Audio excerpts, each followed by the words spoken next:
now invite our guest speakers, Mr. W.M.J. Kumaratunga and Mr. K.K.I. Eranda, Senior Deputy Commissioners at Inland Revenue Department, to speak on how to prepare a manual income tax file.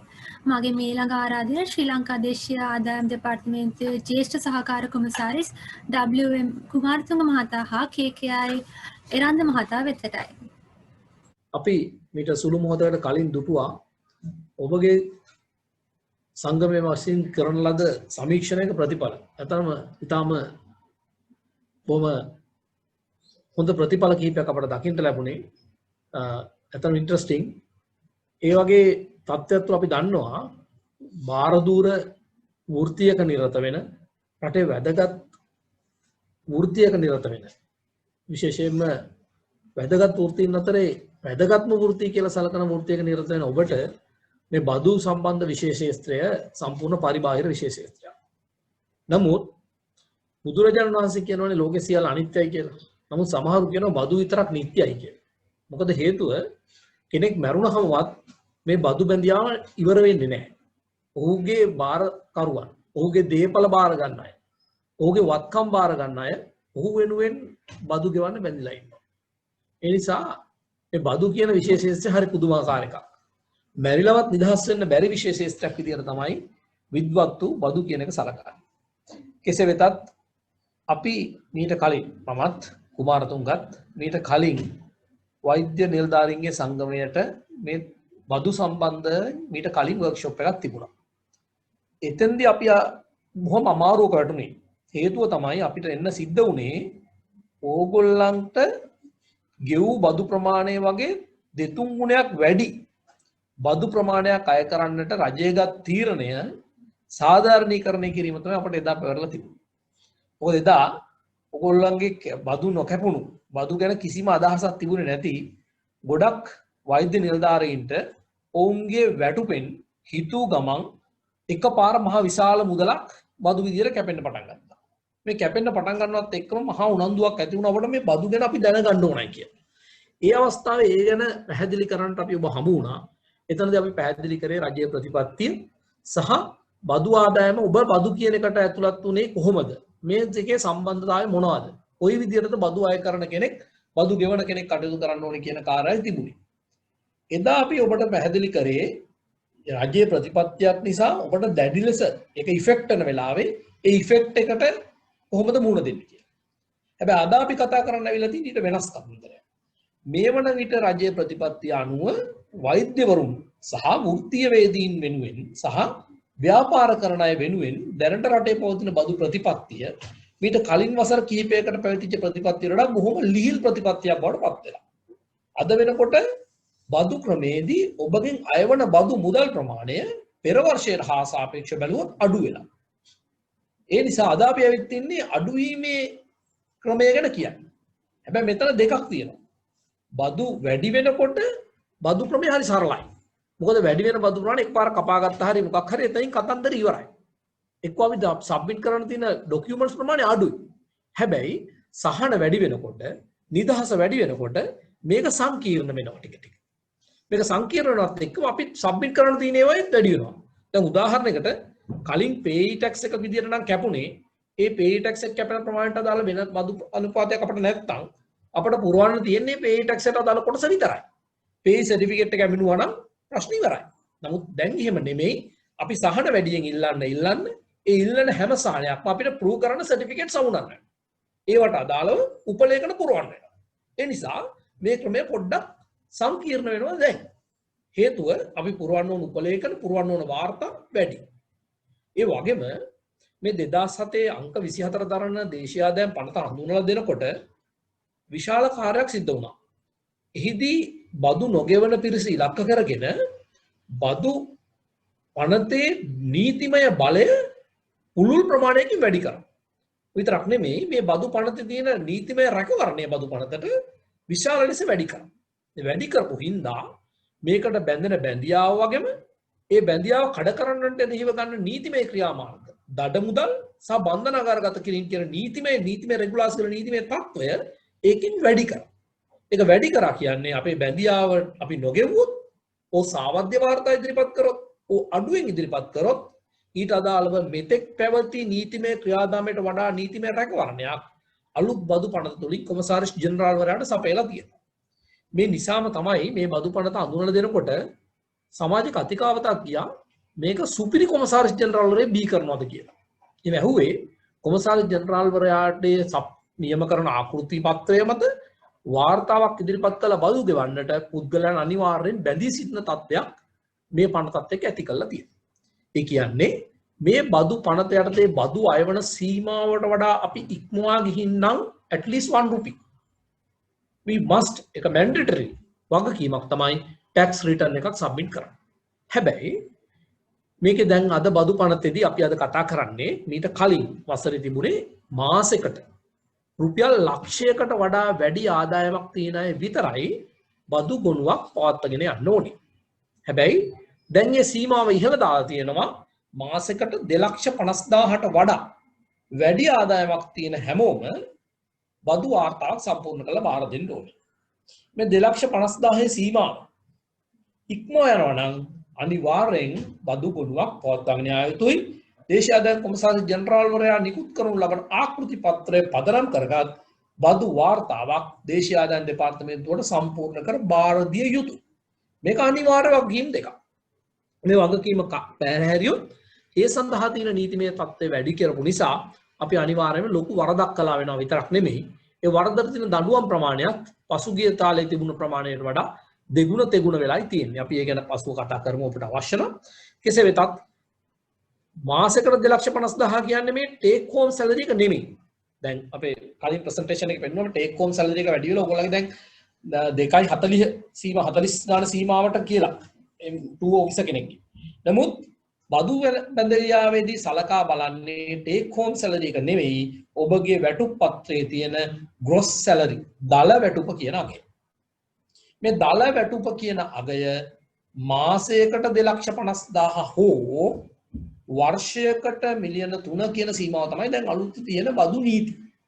නමුත් අපි අකමැති වුණත් රජයේ ප්‍රතිපත්තිය වෙනස් වුණේ 2020 ජනවාරි 1 වෙනිදා ඉඳන් තමයි ආදායම් බදු නීතිය. එතකොට ආදායම් බදු නීතිය එහෙම වෙනස් වෙනකොට මේ ආදායම් බදු සඳහා බදු ගණනය කිරීම සලකා බලන කාලපරාසය කියන්නේ තක්සේරු වර්ෂ මිසක් කැලෙන්ඩර් වර්ෂ නෙමෙයි. කැලෙන්ඩර් වර්ෂ කියන එක හැදෙන්නේ ජනවාරි ඉඳන් දෙසැම්බර් දක්වා. නමුත් තක්සේරු වර්ෂ කියන එක හැදෙන්නේ යම් වර්ෂයක අප්‍රේල් 1 වෙනිදා ඉඳලා ඊළඟ වර්ෂයේ මාර්තු 31 කියන කාලපරාසය. එතකොට දැන් මේ බදු නීතියේ වෙනස් වීම සිද්ධ වෙන්නේ ජනවාරි 1 වෙනිදා නිසා මේ තක්සේරු වර්ෂය බදු නීති කාණ්ඩ දෙකක් අදාළ වෙන වර්ෂයක් බවට පත් වෙනවා. උදාහරණයකට මේ කාලෙට අයිති 2019 4 වෙනි මාසේ 1 වෙනිදා අප්‍රේල් 1 වෙනිදා ඉඳලා 2020 මාර්තු 31ට. ඒ කියන්නේ 2019 වර්ෂයෙන් මාස 9කුත් 2020 වර්ෂයෙන් මාස 3කුත් එකතු වෙලා තමයි මේ තක්සේරු වර්ෂය කියන එක හැදුනේ. එතකොට අපි අද මේ වර්ක්ෂොප් එකේ මූලික පරමාර්ථය ඉන්ඩිවිජුවල් එහෙම නැත්නම් පුද්ගලික බදු පුද්ගල බදු ආදායම් බදු බැඳියාව තියෙන කෙනෙක් මෙන්න මේ 19 20 කියන තක්සේරු වර්ෂයට අදාළව ඔවුන්ගේ ආදායම් බදු වාර්තාව සම්පූර්ණ කරගෙන එම වාර්තාව බාර දීමේ ක්‍රියාවලිය සහ ඒ ක්‍රියාවලියට අවශ්‍ය තාක්ෂණික සහාය සහ බදු දැනුම අදාළව ඒක ගලපගෙන මේ වැඩේ කරන්නේ කොහොමද කියලා ඔබට පැහැදිලි කිරීම තමයි අපේ මූලික පරමාර්ථය මේ වර්ක්ෂොප් එකේ. හරි. හැබැයි ඔබට මේ කියන ඔබ බදු බැඳියාවට යටත් පුද්ගලයෙක් නම් දැන් මම කියවනේ 2,50,000ට වඩා වැඩි වෙන්න ඕනේ මාසික ආදායම් මේකට යටත් වෙන්න. නමුත් යම් කිසි කෙනෙක් ඉන්න පුළුවන් මේ 2,50,000ට වඩා අඩුයි. නමුත් මේ ලක්ෂ්‍ය සීමාව ඉක්මවා ගිය අවස්ථාවේදී ඔහුට බදු ගොනුවක් විවෘත වෙලා. මොකද ගිය අවස්ථාවේ 2019 වසරේ තිබුණේ මාසයකට ලක්ෂය බදු නිදහස් සීමාව. ඒතකොට ලක්ෂ්‍ය ඉක්මවා ගිය කෙනෙක්ගේ එසැනින් බදු ගොනුවක් විවෘත වෙනවා. නමුත් අද වෙනකොට 2,50,000 කියන සීමාවට ඇවිල්ලා නැහැ. දැන් මම කලින් කිව්වා 2,50,000 සීමාවට අඩු නම් බදු ගොනුවක් අවශ්‍ය වෙන්නේ නැහැ.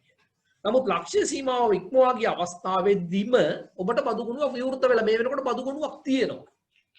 බදු ගොනුවක් තියෙනවා නම් දේශීය ආදායම් කොමසාරිස් ජෙනරාල්වරයාගේ නියමිත ආකෘති පත්‍රයෙන් ඔබට වාර්තාවක් මේ වෙනකොට ලැබිලා තියෙනවා නම් ඔබ වෙනුවෙන් ටින් අංකයක් නිකුත් වෙලා මේ වෙනුවට සක්‍රීය ලිපිගොනුවක් දේශීය ආදායම් දෙපාර්තමේන්තුවේ තිබෙනවා නම් ඔබගේ ආදායම කීය වුණත් ඔබ ඒක ඇතුළත් කරලා වාර්තාව බාර දීම අනිවාර්යයි. ලක්ෂ 2.5කට වඩා අඩු වුණා. ඔබගේ අඩු ආදායම් ප්‍රමාණය වුණා. මා අවුරුද්දේ ගණනය කරන්න. ඒ ගණනය කිරීම බදු වෙන්න පුළුවන් නොවෙන්න පුළුවන්. ඒක වෙනම කතාවක්. ඔබ බදු ගෙවන්නෙක් වෙන්න පුළුවන්, ගෙවන්න ඕනේ නැති වෙන්නත් පුළුවන්. ඒක තවත් කතාවක්. නමුත් ඔබගේ නමින් ආදායම් බදු ගොනුවක් විවෘත වෙලා තියෙනවා නම් ඔබ වෙනුවෙන් ආදායම් බදු වාර්තාවක් දේශීය ආදායම් දෙපාර්තමේන්තුව නිකුත් කරලා තියෙනවා. හැබැයි වාර්තාව ඔබට නොලැබී තියෙන්න පුළුවන්. නමුත් ඔබේ ගොනුව සක්‍රීය ලිපි ගොනුවක් විදිහට දේශීය ආදායම් දෙපාර්තමේන්තුව තුල ලියාපදිංචි නම් ඔබ මේ 19 20 ආදායම් බදු වාර්තාව සම්පූර්ණ කර බාර දීම අනිවාර්යයි. යම් විදියකින් ඔබ මේ වාර්තාව බාර නොදී මම දැන් 2,50,000 වඩා අඩුයි මම මේක බාර දෙන්න ඕනේ නැහැ කියලා you can throw away. but එහෙම වුණොත් ඔබ වෙනුවෙන් වාර්තා බාර නොදීමේ කටයුත්ත යටතේ දේශීය ආදායම් කොමසාරිස් ජෙනරාල් වරයාට නීතිමය ක්‍රියාමාර්ග ගත හැකියි. සහ ඒ සඳහා දඩ මුදල නියම කළ හැකියි. සමහරට ඔබ බදු ගෙවන්න යුතු නැහැ. නමුත් ඔබට අර දඩ මුදල ගෙවන්න වෙනවා. එහෙම නොගෙවුවොත් ඔබ වෙනුවෙන් නඩු කටයුත්තක් පවා කටයුත්තක් යන්න පුළුවන්. ඒ නිසා හොඳම දේ අපි කරදර අවම කරගන්න උත්සාහ කරන්න ඕනේ. ඒ නිසා අපි මුලින්ම කරන්න ඕනේ මේ 19 20 තක්සේරු වර්ෂේ අපේ ආදායම ලක්ෂ 2.5කට වඩා අඩු වුණත් සක්‍රීය ලිපි ගොනුවක් තියෙනවා නම් වාර්තාව ලැබිලා නම් ඒ වාර්තාව සම්පූර්ණ කරලා අපි බාර දෙන්න තිබුණු දිනය නොවැම්බර් 30 අපි ඒක දේශීය ආදායම් දෙපාර්තමේන්තුවේ කොවිඩ් වසංගතයත් එක්ක තවදුරටත් කල් දාලා 2021 පෙබරවාරි 28 දිනය දක්වා දික් කරලා තියෙනවා. ඒ කියන කාලවපසරිය තුල මේක බාර දුන්නොත් කිසිදු ගැටලුවක් ඇති වෙන්නේ නැහැ. ඔබට ආදායම නැත්නම් ආදායම නැහැ කියලා ලියලා ඒ වාර්තාව වහාම දේශීය ආදායම් දෙපාර්තමේන්තුවේ ප්‍රධාන කාර්යාලය හෝ වෙනත් කාර්යාලයකට බාර දෙන්න. එහෙමත් නැත්නම් ඔබට මේක අන්තර්ජාලය හරහා පුරවලා බාර දෙන්නත් පුළුවන්. ඒ ගැන කුමාරතුංග මහත්මයා පසුව විස්තර කරයි කොහොමද කරන්න කියලා. ඒ නිසා මේක අමතක නොකර දැනගන්න. අපි කවුරුත් කැමති නැහැ කරදරවල වැටෙන්න. අපි දේශීය ආදායම් දෙපාර්තමේන්තුවේ නිලධාරීන් විදිහට අපි කැමතිත් නැහැ අනවශ්‍ය පුද්ගලයන්ගෙන් බදු හෝ දඩ අය කරගන්න. බදු හෝ දඩ ගෙවිය යුතු පුද්ගලයන් තමයි ගෙවිය යුත්තේ. ඒ නිසා අපි නැවතත් ඔබට කියනවා මේ කාර්යයේ තීරණය හිතලා හෝ ඔබට වාර්තාවක් ලැබිලා නම් ආදායම අඩු නම් ආදායම අඩුයි දැන් ගෙවන්න ඕනේ නැහැ කියලා ඒක විසි කරන්න එපා.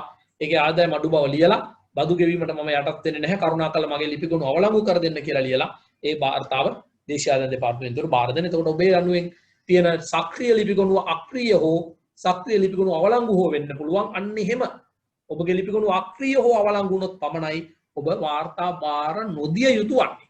දෙම නොවේ නම් ඔබ වාර්තා බාර දිය යුතුයි.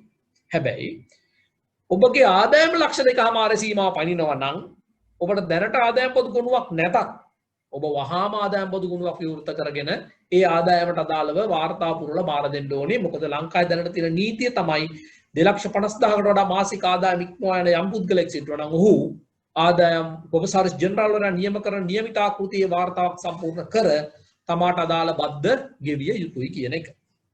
හරි. දැන් අපි මේ தත්ත්වෙට එමු. මාසයකට 2,50,000ක් ඉක්මවා යන ආදායම තියෙන පිරිස ලංකාවේ ඉන්න සමස්ත ජනගහණයෙන් බැලුවොත් බොහොම අතලොස්සයි. මට හිතෙන්නේ නැහැ මේ පිරිස කලින් දැනට තියෙන දේශීය ආදායම් දෙපාර්තමේන්තුවේ වාර්තා සහ ලංකාවේ තියෙන තොරතුරු අනුව 20000කට වඩා වැඩි වෙයි. ඒ නිසා 2,50,000කට වඩා ආදායම තියෙනවා නම් ඔබ ගෞරවනීය පුරවැසියෙක්. වැදගත් වෘත්තියක් කරන වැදගත් පුරවැසියෙක් සහ මේ රටේ ඉන්න පොහොසතුන්ගෙන් එක්කෙනෙක්. ඉතින් එහෙමනම් එහෙම කෙනෙක්ගේ වගකීමක් යුතුයකමක් තියෙනවා මේ රට වෙනුවෙන් තමන්ගේ දායකත්වය බදු ගෙවලා ලබා දෙන්න. මේ බදු ගෙවන තැනදීත් ලංකාවේ මෙතෙක් පවතින බොහොම සාධාරණ බදු ක්‍රමයක්. ඔබ හිතන්න මාසෙකට ලක්ෂ 2.5ක ආදායමක් කියන්නේ අවුරුද්දකට මිලියන 3ක්. ලක්ෂ 30ක ආදායම. එතකොට ලක්ෂ 30ක ආදායමක් තියෙනවා නම් ඒ කෙනා සතයක්වත් රජයට බදුසේ ගෙවිය යුතු නැහැ. අපි හිතමු මිලියන 3යි තව ලක්ෂයක් තිබුණා කියලා.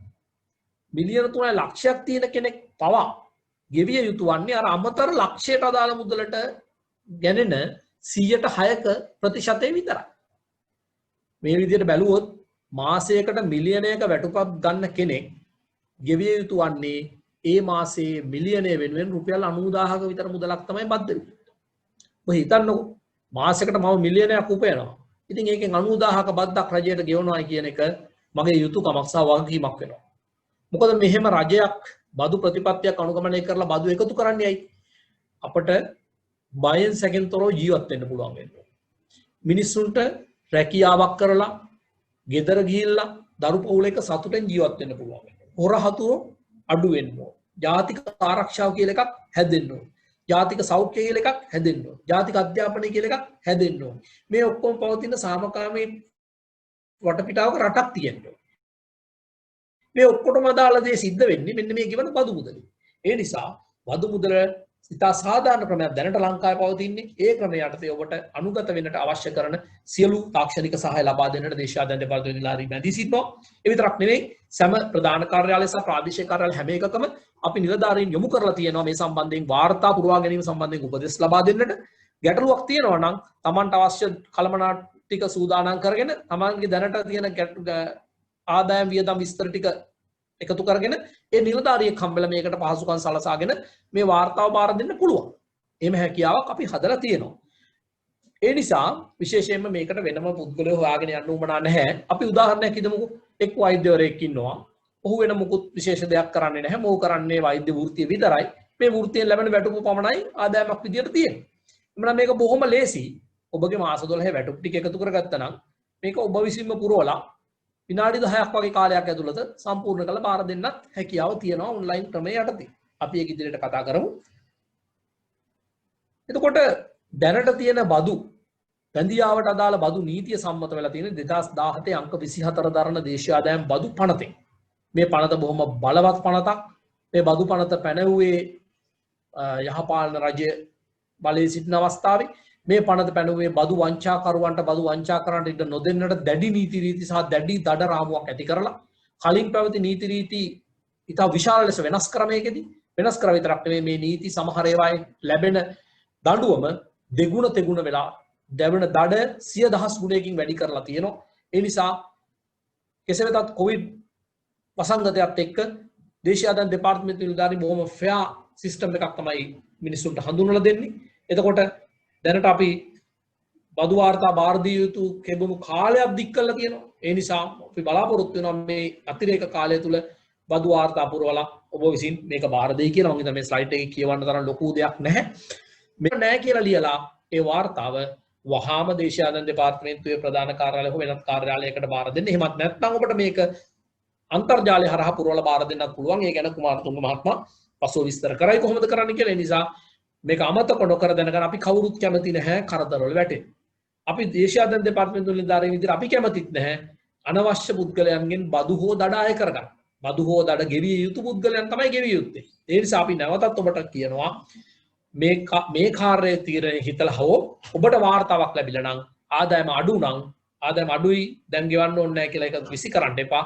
ඒකේ ආදායම අඩු බව ලියලා බදු ගෙවීමට මම යටත් වෙන්නේ නැහැ කරුණාකරලා මගේ ලිපිගොනු අවලංගු කර දෙන්න කියලා ලියලා ඒ වාර්තාව දේශීය ආදායම් දෙපාර්තමේන්තුවට බාර දෙන්න. එතකොට ඔබේ යනුවෙන් තියෙන සක්‍රීය ලිපිගොනුව අක්‍රීය හෝ සක්‍රීය ලිපිගොනුව අවලංගු හෝ වෙන්න පුළුවන්. අන්න එහෙම ඔබගේ ලිපිගොනුව අක්‍රීය හෝ අවලංගු වුණොත් පමණයි ඔබ වාර්තා බාර නොදිය යුතු වන්නේ. එතම නොවේ නම් ඔබ වාර්තා බාර දිය යුතුයි. හැබැයි ඔබගේ ආදායම ලක්ෂ 2.5 සීමාව පනිනවා නම් ඔබට දැනට ආදායම් පොදු ගොනුවක් නැතත් ඔබ වහාම ආදායම් පොදු ගොනුවක් විවෘත කරගෙන ඒ ආදායමට අදාළව වාර්තා පුරලා බාර දෙන්න ඕනේ. මොකද ලංකාවේ දැනට තියෙන නීතිය තමයි 2,50,000කට වඩා මාසික ආදායම ඉක්මවා යන යම් පුද්ගලෙක් සිටිනවා නම් ඔහු ආදායම් කොමසාරිස් ජෙනරාල් වරයා නියම කරන නියමිත ආකෘතියේ වාර්තාවක් සම්පූර්ණ කර තමාට අදාළ බද්ද ගෙවිය යුතුයි කියන එක. දැන් අපි මේකේ මේ தත්ත්වෙට එමු. මාසයකට 2,50,000ක් ඉක්මවා යන ආදායම තියෙන පිරිස ලංකාවේ ඉන්න සමස්ත ජනගහණයෙන් බැලුවොත් බොහොම අතලොස්සයි. මට හිතෙන්නේ නැහැ මේ පිරිස කලින් දැනට තියෙන දේශීය ආදායම් දෙපාර්තමේන්තුවේ වාර්තා සහ ලංකාවේ තියෙන තොරතුරු අනුව 20000කට වඩා වැඩි වෙයි. ඒ නිසා 2,50,000කට වඩා ආදායම තියෙනවා නම් ඔබ ගෞරවනීය පුරවැසියෙක්. වැදගත් වෘත්තියක් කරන වැදගත් පුරවැසියෙක් සහ මේ රටේ ඉන්න පොහොසතුන්ගෙන් එක්කෙනෙක්. ඉතින් එහෙමනම් එහෙම කෙනෙක්ගේ වගකීමක් යුතුයකමක් තියෙනවා මේ රට වෙනුවෙන් තමන්ගේ දායකත්වය බදු ගෙවලා ලබා දෙන්න.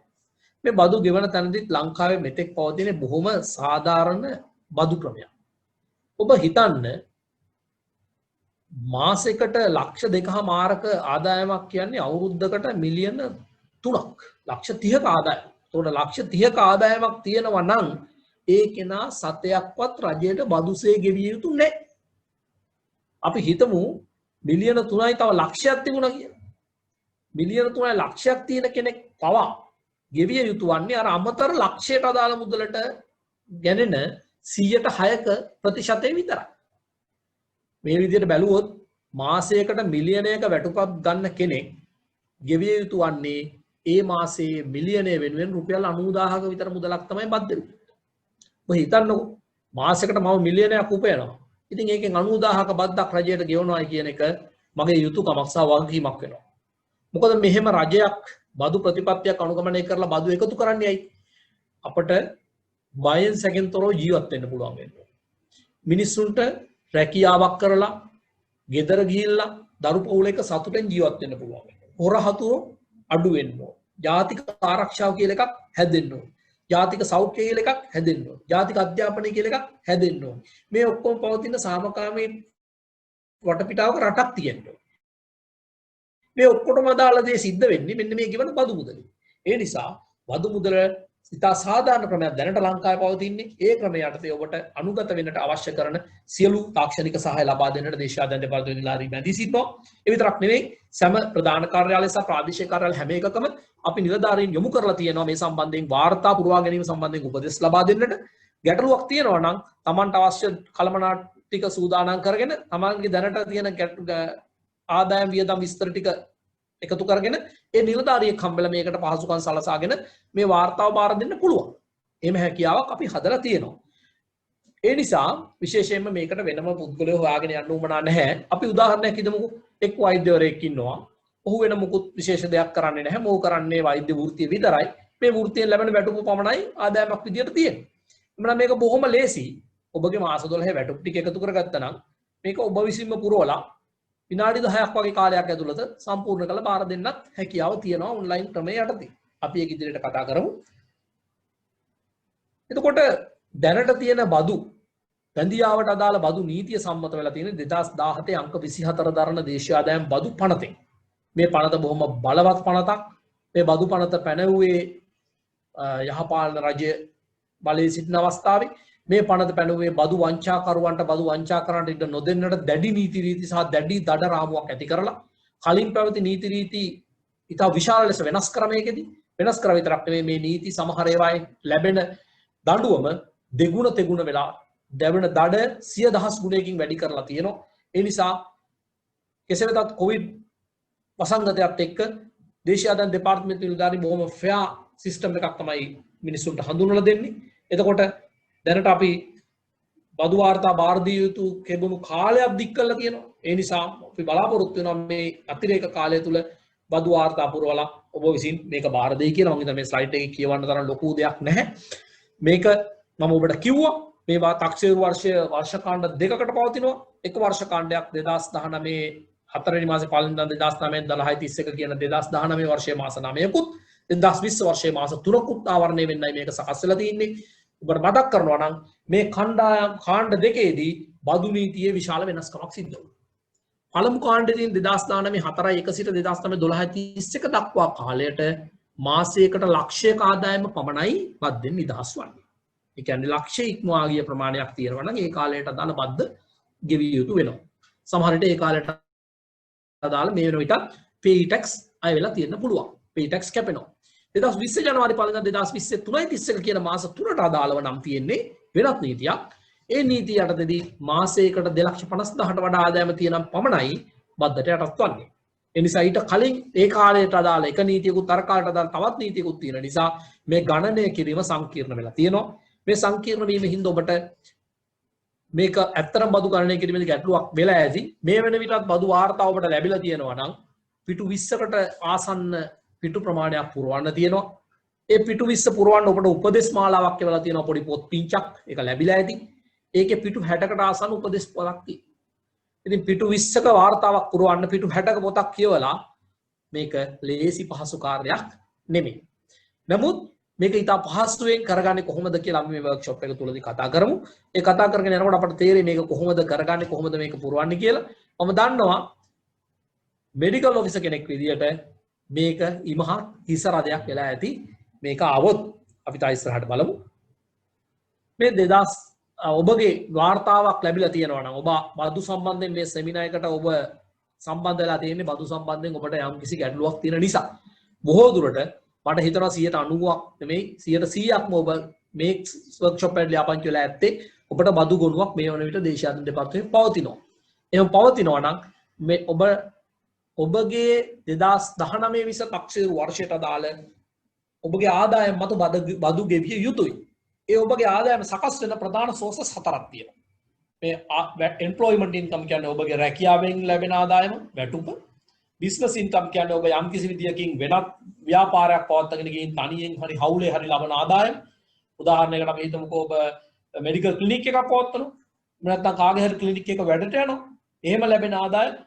ඊළඟට ඉන්වෙස්ට්මන්ට් ඉන්කම් සහ අදර් ඉන්කම් කියන ප්‍රධාන ඉන්කම් සෝර්සස් හතරේ ආදායම් එකතුව 2,50,000ට වඩා මාසයකට වැඩි නම් ඔබ වද්දට යටත් මේ හතරෙම එකතු කරලා තමයි ඔබ වාර්තාවේ අදාළ කොටුව පුරවන්න ඕනේ. අපි වාර්තා පුරවන එක ගැන වර්ක්ෂොප් එකේදී ක්‍රමයෙන් කතා කරනවා. එතකොට අපි මේ ආදායම් සෝර්ස් වලින් එන ආදායම කොහොමද එකතු කරලා ඒක පුරවන්නේ කියලා සාකච්ඡා කරමු. එම්ප්ලොයිමන්ට් ඉන්කම් තමයි ඔබට ඇත්තට මෙන්න මම කියව වැටුප කියලා. මෙන්න මේ වැටුප කියනකොට මෙන්න මේ සියල්ල ඇතුළත්. අපිට හිතෙන්න පුළුවන් වැටුප කියලා කියනකොට මේකේ තියෙන බේසික් සැලරි එක විතරයි කියලා. නෑ එහෙම නෙමෙයි. ඔබට පෙනේ මේක ඇතුළත් කාරණා ටික මම දාලා තින්නේ 2010 අංක 24 තරණ දේශාදායම් බදු පනතෙන් වැටුප කියන එකට අර්ථකථනය වන්නා වූ කොටස් ටික. ඒතර ඔබගේ වැටුප ඇතුළේ තියෙන මෙන්න මේ සියලු කාරණා ඔබගේ වැටුප විදියට ගණනය කරනවා. මෙන්න මේ සියල්ලේම එකතුව තමයි ඔබ ලබන එම්ප්ලොයිමන්ට් ඉන්කම් කියන එකට වැටෙන්නේ. මේ සියල්ලේම එකතු කිරීම ඔබගේ ව්‍යාපාර ආදායමක් තියෙනම් එකතු කිරීම ඉන්වෙස්ට්මන්ට් ඉන්කම් එකක් තියෙනම් ඒ අගය එකතු කිරීම වෙනත් ආදායම් තියෙනම් ඒ අගය කියන සියල්ල එකතු කරලා බලන්න. ඒක මාසයකට දෙකමාරට වඩා වැඩි නම් ඔබ බද්දට යටත්. gross salary. හරි. මේක තමයි ඔබට මම අර කලින් කිව්වනේ ඔබට ලක්ෂයයි කියලා කලින් අවුරුද්දක මාසයකට තිබුණේ. ඒ ලක්ෂය හැදිලා තියෙන්නේ බදු පනතේ තැන් දෙකකින්. එකක් තමයි සාමාන්‍ය සෑම පුරවැසියෙකුටම හිමි වෙනවා බදු නිදහස් සීමාවක්. අපි ඒකට කියනවා personal income tax release. personal income tax release එක සාමාන්‍යයෙන් කෙනෙකුට ලක්ෂ 5ක්.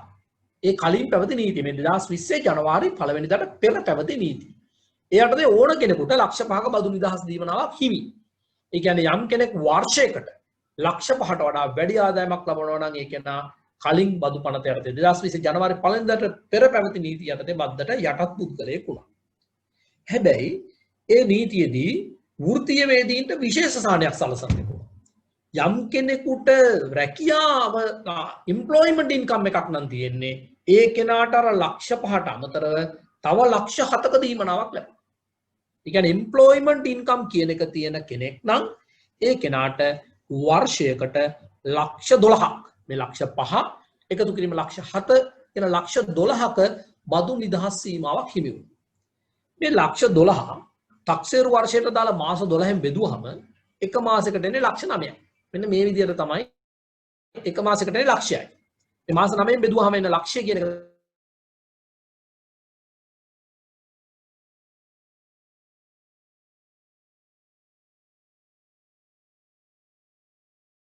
ලක්ෂ 2මාරක් බද්දෙන් නිදහස්.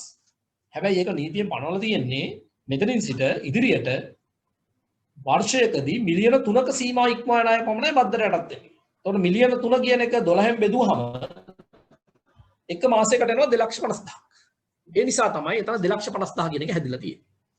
දැන් අපිට 19-20 වාර්තාව නම් පුරවන්න තියෙන්නේ ඒකේ තේරුම තමයි 19 අප්‍රේල් මාසයේ වෙනුවෙන් ලක්ෂයක නිදහසක්, මැයි මාසයට ලක්ෂයක්, ජූනි මාසයට ලක්ෂයක්, ජූලි මාසයට ලක්ෂයක්, ඔම ගින් දෙසැම්බර් මාසයට ලක්ෂයක් ඇවිල්ලා 2020 ජනවාරි මාසයට 2,50,000ක්, පෙබරවාරි මාසයට 2,50,000ක්, මාර්තු මාසයට 2,50,000ක් කියලා මේ සියල්ල එකතු වෙලා තමයි දැන් මේ කියන තක්සේරු වර්ෂයට දාලා ගණනය කිරීම කරන්න වෙන්නේ. දෙවිදියකට ගණනය කරන්න වෙන නිසා තමයි මේක තරමක් සංකීර්ණ වෙලා තියෙන්නේ. නමුත් ඒ ගණනය ඉතා පහසුවෙන් කරගන්න හැටි අපි ඉදිරියේදී කතා කරමු. මේ තමයි ඊට අදාළ ඔබට එවලා ඇති දැනට ඇනෙක්ස් එකක්. එහෙම නැත්නම් බදු උපදෙස් පොතක්. මම දැන් කියපු ස්ලයිඩ් එකේ තිබුණු කාරණාව මෙතන පැහැදිලිව තියෙනවා. ඔබේ පොතේ ඇනෙක්සස් යටතේ බැලුවොත් මේ ලක්ෂ පළවෙනි දැන් ඔබට පෙනෙයි මේ රිලීෆ් ග්‍රාන්ට් අඬ සබ් පැරාග්‍රාෆ් A2 යටතේ 1125ක් කියලා දාලා තියෙන්නේ. සාමාන්‍ය සමස්ත බදු අය කරන කෙනෙකුට සාමාන්‍ය පුද්ගලයෙකුට බදු නිදහස් සීමාව තුනනේ ලක්ෂ 5ක. මේ ලක්ෂ 5 සීමාවෙන් මේ ලක්ෂ 5 සීමාව තිබුණේ 2019 ජනවාරි අප්‍රේල් ඉඳලා 2020 මාර්තු වෙනකන් අවුරුද්දට තමයි ලක්ෂ 5. හැබැයි මාස තුනකට නීතිය වෙනස් වෙච්ච හින්දා මේ ලක්ෂ 5 අපිට 12.9 කියන රේෂියෝ එකට දාලා බලන්න වෙනවා ඒකේ amount එක කීයද කියලා. ඒ වගේම ලක්ෂ 3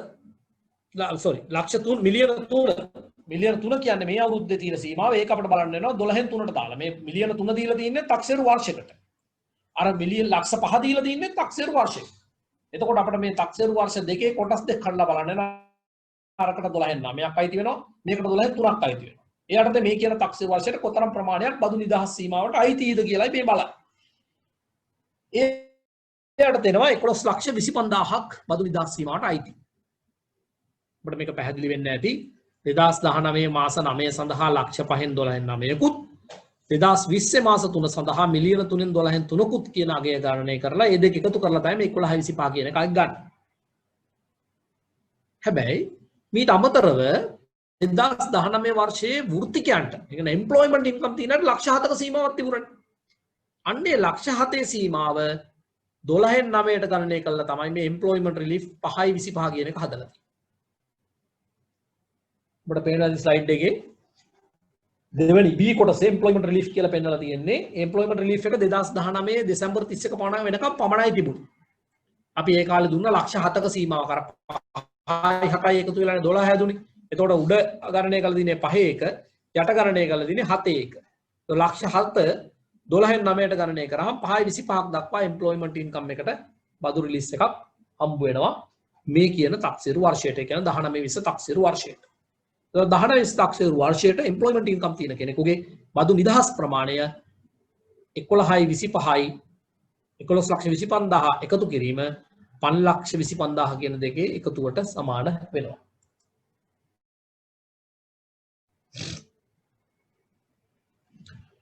මේක ඔබට වාර්තාවේ ඇතුළත් කරන්න තියෙන තැන මෙතන දක්වලා තියෙන්නේ. ඔබගේ ආදායම් බදු වාර්තාවේදී මේ 5.25 7,50,000 7 ලක්ෂයෙන් බෙදලා එන කොටස ඇතුළත් කරන්න තියෙන සීමාව මේ ගැන කලබල වෙන්න එපා. මම මේ ස්ථානයේ පෙන්වුවේ ඔබට මේක පැහැදිලි බලා ගන්න. නමුත් අපි වාර්තා පුරවන විට දැන් අපි ඔන්ලයින් පුරලා පෙන්නනවා. මේ වාර්තා පුරවන වෙලාවට මේක දාන්නේ කොහොමද කොයි විදිහටද කියලා අපි ඒ ගැන සලකා බලමු ඉදිරියට. මේක මේ තියෙන තැන ඔබට පැහැදිලි වෙයි මේක කොහොමද ගණනය කරන්නේ. දැන් ඔබට පැහැදිලි වුණා 11.25ක් සාමාන්‍ය බදු සීමාව නිදහසකුත් 5.25ක් එම්ප්ලොයිමන්ට් රිලීෆ් එකකුත් කියන කොටස් දෙකක් අයිති වෙලා තියෙනවා.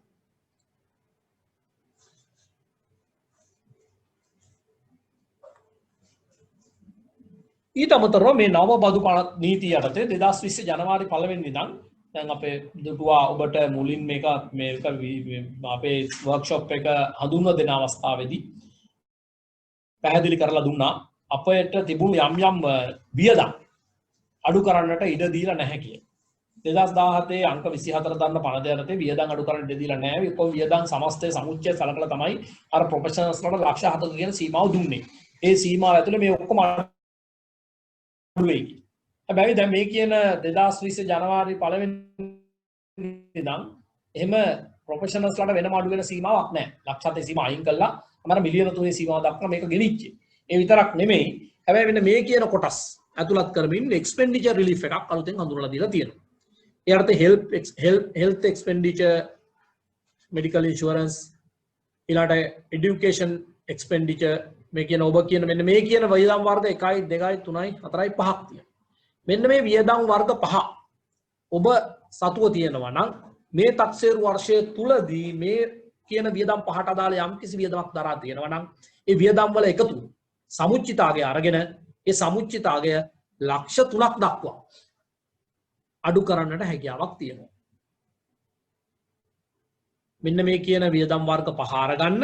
මේ වියදම් වර්ග 5ට අදාළව ඔබ වියදම් දරලා තියෙනවා නම් 19 20 තක්සේරු වර්ෂය තුල ඒ වියදම් වල එකතුව ගන්න අගය ඒක ලක්ෂ 3ට වඩා අඩු නම් අඩු වගේ අය ඔබට අඩු කරන්න පුළුවන් වෙන්නේ. ඒක ලක්ෂ 3ට වඩා වැඩි නම් ලක්ෂ 3ක් වෙනුවෙන් අඩු කරන්න පුළුවන්. හැබැයි මේ වියදම් සනාථ කරන මූලික ලේඛන ඔබගේ වාර්තාවට ඔබ විසින් අමුණා ඉදිරිපත් කළ යුතුයි. ඒ යටතේ මේ expenditure relief එකක් අලුතෙන් හඳුන්වලා දීලා තියෙනවා. මේකත් ඇතුළත් ඒ නිසා මේ තක්සේරු වර්ෂය තුළ ඔබට මෙන්න මේ කියන නිර්ණායක පහ යටතේ වියදම් කිරීම තිබෙනවා නම් ඒ වියදම් කිරීමට අදාළ රිසිට් ටික එකතු කරගන්න.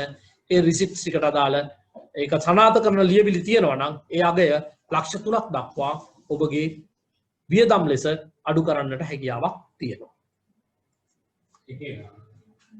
educational තියෙනවා. expenditure කියන්නේ locally for such individual or behalf of his children issue එකක් නෑ. අපි education අධ්‍යාපනය සම්බන්ධයෙන් දරලාද මේක broad මේ definition එකක් තියෙනවා.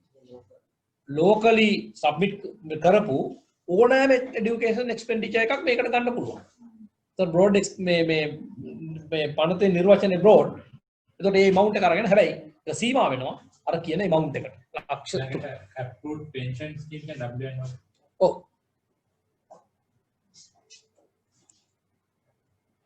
හරි.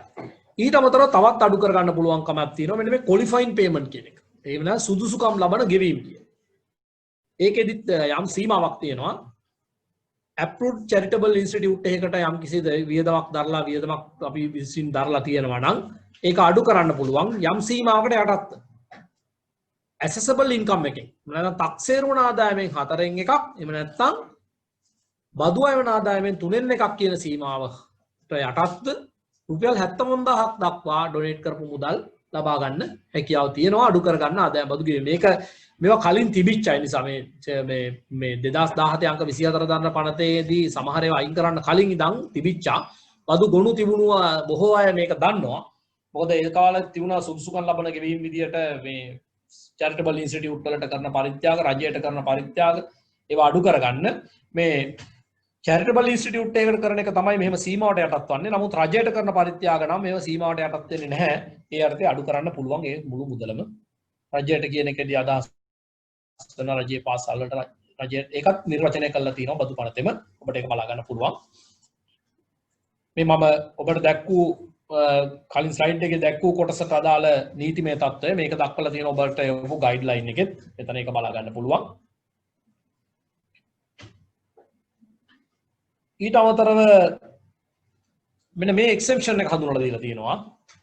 ඒ තමයි කෘෂිකාර්මික ව්‍යවසායකින් ආදායමක් ලැබුවා නම් 2019 අප්‍රේල් 1 වෙනිදා ඉඳන් 2020 3.31 කියන පීරියඩ් එකට අදාළව ඒක අන්ප්‍රොසෙස්. ඒ කියන්නේ ප්‍රොසෙස් එකට ලක් කරන්නේ නැතුව ඒ රෝස රූපයෙන් ඒක සපයාලුවා නම් ඒකෙන් ලැබුව ආදායමක් තියෙනවා නම් ඒ ආදායම බද්දෙන් නිදහස් කරලා තියෙනවා.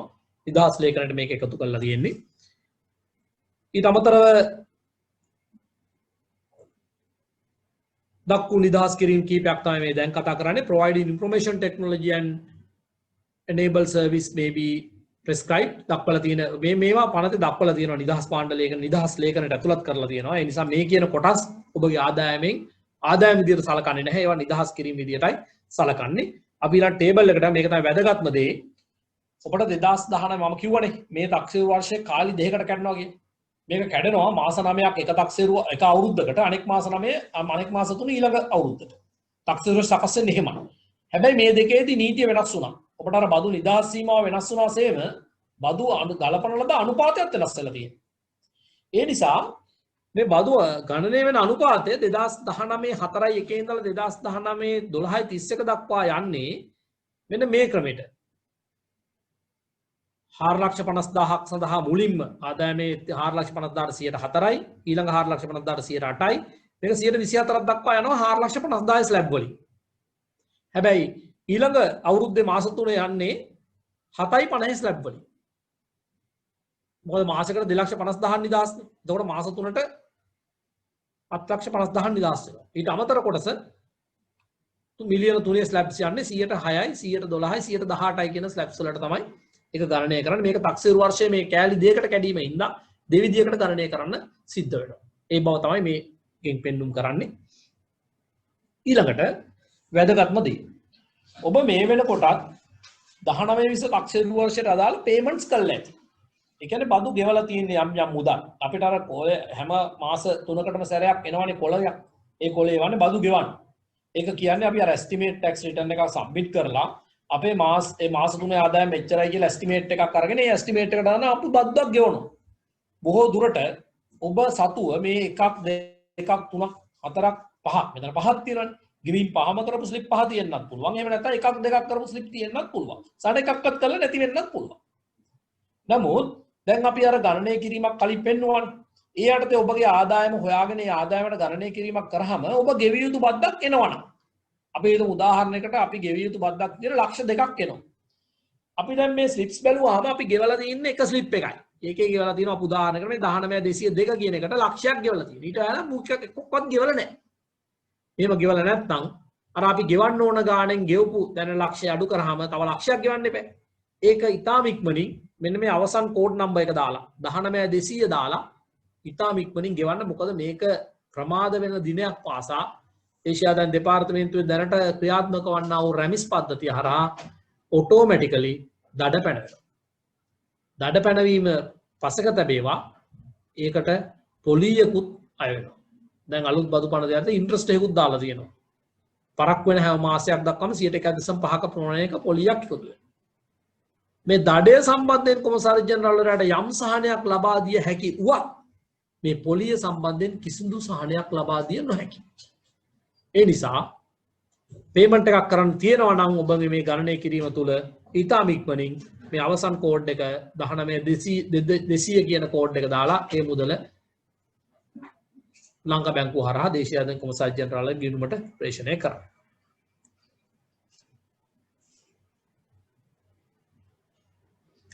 මේ 2020 ජනවාරි 1 වෙනිදාන් පස්සේ සම්මත වුණු වෙනස් වුණු නීති මේ නීති රීති සියල්ල ගැනම මේ වෙන විට කතා කරලා ඉවරයි. estimate tax return එකක් දෙන්න තිබුණා 2020 8යි 15 මම හිතන්නේ මේක මේ කුමාරතුමාත් මේක පැහැදිලි කරා estimate tax return එක සහ එතනින් ඉදිරිය මම කුමාරතුමාත් ආරාධනා කරනවා එතනින් ඉදිරිය ටික අරගෙන යන්න කියලා. ඊළඟට අපි බලමු මේ tax return එක පුරවන වෙලාවේදී මම සහයෝගය ලක්වන්නම් ඔබට ඉදිරි ටික අරගෙන යන්න. බෝබ්ස් මොකද වෛද්‍යවරු වුණාම කාර්ය බහුලයි. තමන්ට සේවා ආදායම ගැන අවබෝධයක් ගන්න පුළුවන්. තමන්ගේ සේවය කරන ආයතන එහෙම නැත්නම් හොස්පිටල් එකකින් ලැබෙන T10 සහතිකය. T10 සහතිකය තමයි අපිට තියෙන අපි වටුපසනාත කරන නිර සහතිකය. ඊට අමතරව අපි කොහේ හරි ප්‍රයිවට් ප්‍රැක්ටිස් එකක් කරනවා නම් එහෙම නැත්නම් අපේම කියලා චැනලින් සෙන්ටර් එකක් තියෙනවා නම් අපිට අන්නේ ආදායම අපි හොයා ගන්න ඕනේ. එතකොට මේ විදියට ගත්තාම අපි මේ ප්‍රධාන චේන්ජස් ටිකක් තියෙනවා මේ පුද්ගලයන්ට බලපාන අපේ සේවා නීතිය සම්බන්ධයෙන්. සියලුම පුද්ගලයන් ඉන්කම් ටැක්ස් ගෙවීම සඳහා ඉන්ඩිවිජුවල් අය පුද්ගලයන් වගකීමෙන් බැඳෙනවා රෙස්පොන්සිබල් වෙනවා ඉන්කම් ටැක්ස් ගෙවීම සඳහා.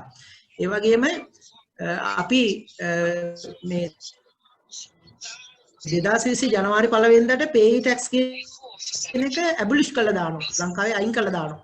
මේක හොඳ ක්‍රමයක්. මේක ඉතින් කාගේ හරි ඉල්ලීමක් උඩ මේක දැන් රජය අයින් කළා. අයින් කරා නම් අපි කරන්න ඕනේ මොකද්ද? අපිට තියෙන සේවා නියුක්ති ආදායමයි අපිට ගත්ත ආදායම තියෙනවා නම් එහෙම නැත්නම් සේවා නියුක්ති ආදායම 2,50,000 ඉක්මවනවා නම් හරි සේවා නියුක්ති ආදායම වෙනත් ආදායම වල එකතු 2,50,000 ඉක්මවනවා නම් හරි අපි බදු ෆයිල් එකක් ආරම්භ කරගන්න ඕනේ. කැමැත්තෙන් අපිම ගිහිල්ලා අපි ආරම්භ කරගන්න ඕනේ. අපි වාර්තාස් අපි යන්න ඕනේ. ඒක තමයි මම කිව්වේ. සියලු දෙනාම රෙස්පොන්සිබල් වගකීමෙන් බැඳෙනවා ආදායම් බදු ගෙවීම සඳහා පේයි ටැක්ස් එක ඇබොලිෂ් කරපු දිනේ සිට. මොකද පේයි ටැක්ස් තියෙන කාලේ නම් ඔය මේ ආදායම් වාර්තා සැපීම අවශ්‍ය වෙන්නේ නැහැ. ඔබ තමුන්නාසයාට සමහරවිට ආදායම් බදු ලිපි කරනවා විවෘත වෙන්නේ නැති ඔය වාහනයක් ගෙන්නන වෙලාවට අවශ්‍ය වෙච්ච නිසා. නැත්තම් මේ වාර්තා සැපීම අනිවාර්යයි තිබුණේ නැහැ. නමුත් දැන් වාර්තා සැපීම අනිවාර්යයි. ඒ වගේම ඉන්ඩිවිජුවල් ටැක්ස් පේ වෙන විදිහට ලියාපදිංචි වෙන්න ඕනේ. ඒක හරි පහසුයි මාර්ගගත ක්‍රමයකට කරගන්න පුළුවන්. ඒ වගේම තමයි මේ දැන් මේ අපි පවතින තාක්ෂණික ක්‍රමවේදය අපේ තියෙනවා තොරතුරු තාක්ෂණ පද්ධතිය රැමිස් කියලා. මේ ක්‍රමවේදයේදී අපි යම්කිසි ක්‍රමවේදයකට හැඩ ගැහෙන්න ඕනේ. අපිට පුළුවන් අපි ගෙදර ඉන්නවා නම් අපේ ගෙදර මේ තොරතුරු ටික රැස් කරගත්තාම estimate your tax liability. ඒ කියන්නේ අපි කලින්ම මේ අපේ ඉදිරි වර්ෂයේ අපේ බදු බැඳියාව liability කොච්චරද කියලා අපිට ගණනය කරගන්න පුළුවන්. අපි දන්නවා දැන් මේ අවුරුද්දේ අපි කොච්චර වැටුපක් ලබනවද? ඉන්ක්‍රිමන්ට් එකත් එක්ක ලබන අවුරුද්දේ වැඩි වෙන කීයද කියලා බලලා මොකද තක්සේරු වර්ෂයක් ආරම්භ වෙන්නේ අප්‍රේල් මාසේ 1 වෙනිදා ඉඳලා. ඊළඟ මාසේ මාර්තු 31කින් මේ තක්සේරු වර්ෂයේ මාස 12 ඉවරයි. ලංකාවේ තියෙන ওই විදියට. ඒතකොට අපි දැන් මේ අපේ සමහරුන්ගේ ඉන්ක්‍රිමන්ට් තියෙන්න පුළුවන් අප්‍රේල් 1 වෙනිදාට කලින්. සමහරුන්ගේ තියෙන අප්‍රේල් 1 වෙනිදාට කලින්. මේ පසුව ඒ අනුව අපිට පුළුවන් මේ සේවා ආදායම ජස්ටිෆයි කරගන්න පුළුවන්. කොච්චරද මාස 12 සේවා නියුක්ති ආදායම. ඒ වගේම තමයි දැන් අපි දැන් ඒ කොට්ටාශය ගත්තොත් වෙනම ප්‍රයිවට් ප්‍රැක්ටිස් එකක් කිසිදු දෙයක් නොකරන සේවා නියුක්ති ආදායම පමණක් තියෙන කට්ටියට තමන්ට පුළුවන් තමන්ගේ සේවා නියුක්ති ආදායම ගණනය කරගත්තා. ඒක ලක්ෂ 3ක් ඒකේ මේ මිලියන 3ක් එකකින් බදු නිදහස්. 2020 ජනවාරි 1 වෙනිදාන් පස්සේ. ඒතකොට මාස 12ට ලක්ෂ 30ට වඩා වැඩි නම් 30ක් අඩු කරා ඉතුරු ටිකට අපි ඊළඟ ලක්ෂ 30ට 106යි ඊළඟ ලක්ෂ 30ට 100ට මේ 12යි බැලන්ස් එකට 118යි විදිහට හදලා ඒවා අපි විස්තර කරන්නම් ඉදිරියේදී. ඒතකොට ඔබතුමාලට පහසුවෙන් මේක අවබෝධ කරගන්න පුළුවන්. මේ estimate return එක සැපයීමත් අපි කළ යුතු වෙනවා ඕනම තක්සේරු වර්ෂයක අගෝස්තු 15ට කලින්. ඒවත් මේ බදුගු ලියාපදිංචියට එවනවා. නමුත් මේ සිස්ටම් එකේ අපේ මේ ප්‍රමිස් පද්ධතිය මේවා පැහැදිලි කරලා තියෙනවා. ඒ වගේ මේ self assessment system එක. දැන් අපි කියවනේ pay tax කැපුවා අපේ මේ හොස්පිටල් එකකින් කැපුවා. ගණකාධිකාරිවරයා මේ කපලා T10 එකකින් ඉදිරිපත් කරා. දැන් මේ self assessment system එකේ එන්නේ මොකද අපි මේ pay tax කපන්නේ අපේ salary එකට විතරයිනේ. ඒගොල්ලෝ දන්නේ නැහැ අපේ අමතර ආදායම. එහෙනම් අර අපි කියන estimate return එකේ අපේ ආදායම් බද්ද අපි හිතමු තක්සේරු වර්ෂයකට ලබන අවුරුද්දට අපිට ලක්ෂ 5ක් ගෙවන්න තියෙනවායි කියලා. ඒ ලක්ෂ 5න් සේවා නියුක්ති ආදායමට අදාළ ලක්ෂ 2කට ලක්ෂ 3ක් අපි අතිරේකව ගෙවන්න වෙනවා. ඒක ගෙවන්න ඕනේ අපි කාර්තු වශයෙන්. ඒකට අපි ලක්ෂ 3 ගෙවීම සඳහා කාර්තු 4කට 75000 ගේ වගකීමක් බැඳෙනවා. මාස 3කට සැරයක් ගෙවන්න ඕනේ. දැන් මේ සේවා නියුක්ති ආදායම ඉවත් කිරීමේ රජයේ ඒ කාර්මුණක් උනේ තමයි දැන් මාසිකව ඕගොල්ලන්ගෙන් මේ pay tax කැපුවා. ඒකට pay tax එක utilities කරන්න පුළුවන්. අපිට මේක මේ කඩෙන් බඩු ටිකක් ගන්න පුළුවන් pay tax එකකින් නේද? ඒතර මාස 3කට පස්සේ තමයි අපිට අදාළ මේ මාස 3ට අදාළ වාරිකය ගෙවන්න වෙන්නේ. දැන් මාස ගානක අපි එක නැති වෙනවනේ. pay tax නැහැ. එහෙනම් අපිට ඒක පාවිච්චි කරන්න පුළුවන් සල්ලි. අපි උපයෝගීතාවය කියලා තියෙනනේ ආර්ථික විද්‍යාව. මේ සල්ලි තියෙන සල්ලි පාවිච්චි කරන්න ඕන. පාවිච්චි කරලා අන්තිමට ගෙවන කොහෙන් හරි වල. සමහර නොගවත් ඉන්නවා. බින්දක ගෙවන්නේ නැති කට්ටියක් ඉන්නවා. ඒක වෙනම කතාවක්. නමුත් මේ රජයේ අරමුණ උනේ මුදල් සංසරණය වැඩි කරන්න. ඒක තමයි ක්‍රමය. එතකොට මේ අවස්ථාව දුන්න ඒ වගේම මේ pay tax කැපුනේ නැති හින්දා සමහර අයට පුළුවන් තමන්ගේ ගණකාධිකාරිවරයාට කියන්න මගේ වැටුපෙන් මට නියමිත ගාණ කපලා යවන්න කියලා. ඒකට කියනවා advance payment income tax APIT.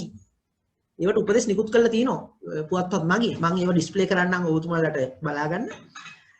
නමුත් මෙහෙම දෙයක් මම හිතනවා මම යෝජනා කරනවා මෙන්න මේ වගේ. මම දේශාදාන දෙපාර්තමේන්තු නිලධාරියෙක් සහ බදු ගෙවන පුද්ගලයෙක් හැටියට මම යෝජනා කරන මෙහෙම. දැන් අපි advance payment income tax කපන්න කිව්වහම ගණකාධිකාරිය එයාට බේස් කරගන්න වෙන්නේ මගේ වැටුපට තමයි. නමුත් අපි කියලා තියෙන වෙනම දීලා තියෙන රිලීෆ් එක personal relief එක මාසෙකට ලක්ෂයක්. දැන් මගේ දරුවෝ යන්නේ පුද්ගලික පාසලක නම් ඊළඟට මට මේ housing loan එකට අදාළ interest එකක් තියෙනවනේ මට ලක්ෂයක් අඩු කරගන්න පුළුවන් නේ. එතකොට මාසෙට ලැබෙන hospital එකේ ලැබෙන එක ලක්ෂ 3 වුණාට ඒකෙන් 2.5ක් නිදහස් කරලා හිතලා hospital එකේ ගණකාධිකාරියවල මගේ වැටුපෙන් APIT අඩු කරාට නමුත් මම දන්නවා මම ලක්ෂ 3ම මම private practice එකක් නැත්තම් ලක්ෂ 3මාර ලැබුණත් මම බදු ගෙවිය යුතුනේ රුපියලක්ක. ඇයි? 2.5ක් කොහොම නිදහස ඕනම කෙනෙකුට මට ලක්ෂයක නිදහසක් අයිදින්න හිමිකමක් තියෙනවා. මොනවද මට වියදම් තියෙනවා. එතකොට මම අර එහෙම දැන් අර අවසරේ දීලා තුන නම් අපේ ගණකාධිකාරිවරයාට කපන්න කියලා. එයා මොකද කරන්නේ? 2,50,000 දැක ගමන් කපලා දානවා. 2.5ට වැඩි ඔන්න කැපුවා. ඒ නිසා ඔබතුමාලට මම මේ ලංකාවේ ඉන්න සියලුම වෛද්‍යවරුන්ට ආරාධනා කරනවා APIT එක මේ පහසු වගේ පේන තමයි. නමුත් මේ දීලා තියෙන බෙනිෆිට් එක යූස් කරන්න හොඳ මේවලම නෙමෙයි. හැබැයි ඔය ප්‍රයිවට් ප්‍රැක්ටිස් කරනවා නම් ඔක එච්චර අදාළ වෙන්නේ නැහැ. ප්‍රයිවට් ප්‍රැක්ටිස් එකක් තියෙනවා නම් ඉතින් මේ ප්‍රයිවට් ප්‍රැක්ටිස් එකේ මාසෙට ලක්ෂයට වඩා වැඩි නම් ඒකෙන් හින්දා ඉතින් අර වියදම් ටික අඩු කරගන්න පුළුවන් කියලා ඔබතුමාලට තේරෙනවනේ. ලක්ෂයනේ කොහොමද අඩු කරන්න පුළුවන් 2.50ට අමතරව. ප්‍රයිවට් ප්‍රැක්ටිස් එක ලක්ෂයට වැඩි තියෙනවා නම් කිසි කෙනෙක් ගැටලුවක් නැහැ. ඒගොල්ලන්ට APIT කපන්න කියන්න පුළුවන් පඩියේ. මොකද ඒකේ ගැටලුවක් නැහැ. ඒක තේරුම් ගන්න මේක කාරණා දෙකක්. එතකොට අවසානයේ ඔබ කරන්න ඕනේ මේ අර එරන්ද මහත්මිය සඳහන් කළ ආකාරයට වාර්ෂික වාර්තාවක් ඉදිරිපත් කරන්න ඕනේ. දැන් මේ estimate return එකට මම මේ උදාහරණයක් තමයි මේවට අදාළ 2020 4/8 වෙනිදා මේ public notice එකක් දැනුම් දීලා තියෙනවා මේ අංකේ 2021 මේ ඉදිරි මේ දැන් මේ පවතින කාලරාමුවට අදාළ තක්සේරු වර්ෂයට අදාළව estimate මේ පුරෝකථනය කරන ආදායම් වාර්තාවක් බාර දෙන්න තිබුණා 2020 8/15. ගොඩක් දෙනා දන්නේ නැතුවත් ඇති. දැන් අපි ඒක අමතක කරමුකෝ. ඒ ඕනේ අපිට. දැන් වෙලා ඉවරයිනේ. වෙලා ඉවර කිසි දෙයක් අපි අවශ්‍ය වෙන්නේ නැහැ. දැන් වෙන්න තියෙන දේ අපි බලන්න ඕනේ. ඉදිරියේ එනවා 2021 22 තක්සේරු වර්ෂය. එතකොට ඒකට අපි 2021 8/15 ලබන අවුරුද්දේ 8/15 මේ ඇස්තමේන්තුගත ආදායම් ප්‍රකාශය සූදානම් කරලා අපි වෛද්‍යවරු විදියට අපි ගෞරවනීය සේවයක් කරන පුරවැසියන් විදියට අපි 2021 8/15 ඇස්තමේන්තුගත ආදායම් ප්‍රකාශය බාර දෙන්න සූදානම් වෙමු. අපි එතන සිට යමු. මේ මෙතන සිට යමුකෝ. පහුගිය දේවල් අපිට වැඩක් නැහැ. එතකොට self assessment due dates සාමාන්‍ය මේ සොතක්සේරු ගෙවීම කරන දින තියෙනවා. මේ දින හරිම වැදගත්. මීට කලින් නම් තිබුණා ක්‍රමයක් මේ සොතක්සේරු ගෙවනවා නම් මාසයකට කලින් ගෙවුවා නම් 10% ඩිස්කවුන්ට් එකක් දෙනවා. 2017 අංක 24 50 ඒක අයින් කරලා දැම්මා. දැන් තියෙන්නේ දැන් 2020 අදාළව දැන් පේමන්ට් ගෙවීම දෙකක් ඉක්මවලා තියෙන්නේ. පළවෙනි කාර්තුව දෙවෙනි කාර්තුව ගෙවලා අවසන් වෙලා තියෙන්න ඕනේ. තුන්වෙනි කාර්තුව 2021 පෙබරවාරි 15. හතරවෙනි කාර්තුව එහෙම නැත්නම් අවසාන කාර්තුව 2021 15. ඒ වගේම ෆයිනල් පේමන්ට් එකක්. අර වැරදි අපි එස්ටිමේට් ගතේ වඩා අනපේක්ෂිත ආදායමක් අපිට ලැබුණේ. අන්න ඒ අනුව අපි අර එස්ටිමේට් එක වෙනස් වෙලා ආදායම වැඩි වුණොත් එහෙම අන්න අපිට සිද්ධ වෙනවා අර අපි තීරණය කර එකට වඩා වැඩි බද්දක් ගෙවන්න වෙනවා. එතකොට අපිට එනවා ෆයිනල් පේමන්ට් එකක්. හරි අපි ලක්ෂ 6ක් ගෙවනවා කියලා දැන් කලින්ම කියලා තින්නේ. හදිසියෙම අපේ ආදායම වැඩි වෙලා ගෙවිය යුතු බද්ද ලක්ෂ 7 වුණා. එහෙනම් අතිරේක ලක්ෂයක් ගෙවන්න ඕනේ. ඒක ෆයිනල් පේමන්ට් එකක් විදිහට ගෙවන්න පුළුවන්. එහෙම කොරෝනා කාලේ ඉඳලා ආදායම අඩු වෙලා ඔව් ආදායම අඩු වෙනකොට රිවයිස් කරන්න ඕනේ. අපි දැන් හිතමු දැන් අපි 2020 8/15 දීලා තියෙනවා ඇස්ටිමේට්ගත ප්‍රකාශයක් 2021ට මෙන්න මේව ලැබෙයි කියලා. නමුත් සැලරි අපි දන්න දෙයියන්ගේ පිටෙන් අපිට මේ ලංකාවේ තියෙන හොඳ කමට ගෙදර හිටියත් පඩි ගෙවනවා. එහෙම තත්ත්වයක් තමයි දැන්ට තියෙන්නේ. අපි කාටත් එහෙමයි. ඉතින් නමුත් සමහරලාට මේ ආතිකාල දීමනා ඒ වගේ වෙනත් දීමනා අඩු වෙන්න පුළුවන්. ඒ අනුව අපි ඇස්ටිමේට්ගත ප්‍රකාශය දැන් මේ අර ගණනය වැරදි වෙන්න පුළුවන්. එතකොට 8/15 11 8/15 ගොඩක් දෙනා මම දන්නවා 8/15 ගෙව්වා 11/15 අඩු කරා. අඩු වෙනවා. දැන් සමහරලාට 2/15 වෙනකොට තව එන්න අඩු වෙන්න පුළුවන්. නමුත් දෙයනේ කියලා මේක තත්ත්ව වෙනස් වෙලා 5/15 වෙනකොට ඒ කියන්නේ ලබන ජනවාරි පෙබරවාරි මාර්තු වෙනකොට මොකද ලබන මාර්තු 31 මේ තක්සේරු වර්ෂය අවසන්නේ. එතකොට සමහරලාට 5/15 කාර්තුවට අරාගේ එන්නත් පුළුවන්. මේවා variables විචලනය වෙනවා. ඒ හින්දා ඔබතුමාලා මේ ගැන කිසිම බයවීමක් ඇති කරගන්න අවශ්‍ය නැහැ. වෙන්නේ මොකද්ද? Tamanට සනාථ කරන්න පුළුවන් තමන්ගේ සේවා නියුක්ති ආදායම ටිකටෙන් සහතිකයක් ගත්තාම ඊට අමතරව ප්‍රයිවට් ප්‍රැක්ටිස් එකට අදාළ ඒ වැඩ කරන තැන් වලින් ලේඛනයක් ගන්න. එතකොට ඒකෙන් දන්නවා අපි කොච්චර ආදායමක් උපයලා තියෙනවද කියලා තක්සේරු වර්ෂයට. කාටත් අමාරුයි මේ කාලේ. ඉතින් අමාරුවෙන් යන කාලේ අපි අමාරු විදියටම ඉදිරියට කරගෙන යමු.